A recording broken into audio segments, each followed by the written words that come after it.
Hi friends, అందరికీ hi. ఈరోజు AP history సబ్జెక్ట్లో ఇక్ష్వాకుల రాజ్యకాలంలో ముఖ్యమైన హిందూ దేవాలయాల గురించి చూద్దాం.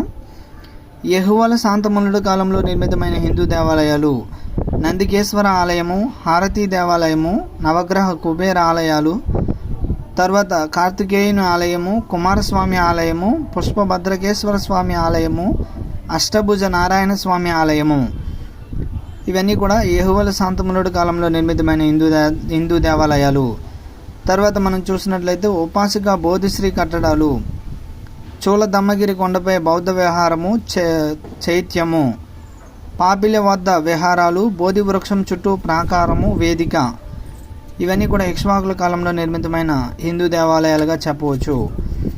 శాసనాలు మనం ఇంతకు ముందు టాపిక్లో చూసాం. వీరపురుషదత్తుని శాసనాలు, అల్లూరి, అమరావతి, నాగార్జునకొండ, ఉప్పుగుండూరు శాసనము,